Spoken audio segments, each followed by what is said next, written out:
What's something the crazy one in your friend group did that you'll never forget? Riley was that person. Not crazy like she lit stuff on fire or got arrested. Crazy like she just didn't care what anyone thought. And I mean that in the best way possible. She dyed her hair purple with Kool-Aid in 8th grade, started a petition to ban homework, and got 400 kids to sign it before the principal shut it down. She wore a dinosaur onesie to school on random Tuesdays just because she felt like it. But what she pulled during senior prom was actually insane. Our high school was super cliquey. You know the type. The popular kids always won everything. Prom king and queen were basically reserved for whoever had the most Instagram followers. It was predictable and honestly kind of boring. Every year, same type of people, same fake speeches about unity and memories. Riley hated that. She'd been complaining about it since junior year. It's always the same 6 people winning everything, she'd say. What's even the point? So when prom nominations opened up in April, Riley did something nobody saw coming. She nominated her dog for prom queen. Yeah, her actual dog, a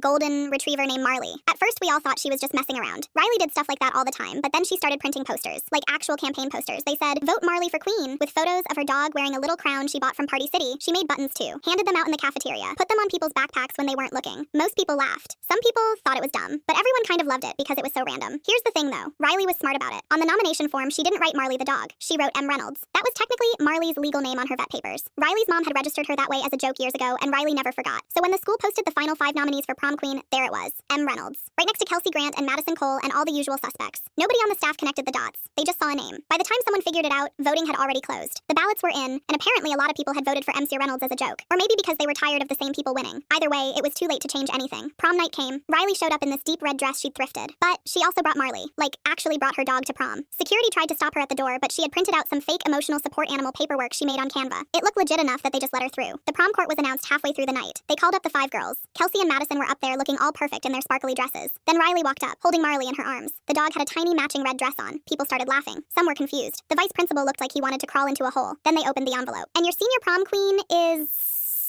M. Reynolds. The gym exploded. People were screaming. Half the room was dying laughing. The other half was cheering. Kelsey's face went bright red. Madison looked like she'd been slapped. The principal ran up on stage trying to grab the microphone, but Riley was faster. She held Marley up like Simba in The Lion King and said, "This is what happens when you let the same boring people win everything. Popularity isn't a personality. And honestly, Marley's a better queen than half the people here." Then she added, "Also, she's never talked behind anyone's back. Can your queen say that?" The place went insane. Even some teachers were trying not to laugh. The principal tried to say the vote didn't count, that it was a mistake. But Riley pulled out a printed copy of the prom rules. There was nothing in there that said nominees had to be human. She checked. The only rule was that they had to be enrolled or connected to the school. And since Marley had been on campus before for Riley's senior project on therapy animals, she technically qualified. They couldn't do anything. Riley ended up giving this whole speech while holding her dog. She talked about how prom was supposed to be fun for everyone, not just the kids who peaked in high school. She said people shouldn't feel invisible just because they weren't in the right group. And then she did something even crazier. She made the DJ play a slow song and walked around the gym pulling random kids onto the dance floor. The ones who were sitting alone, the ones who didn't have dates, the ones who looked uncomfortable. She made sure every single one of them got a dance. Marley just sat in the middle of the floor wearing her little crown while everyone danced around her.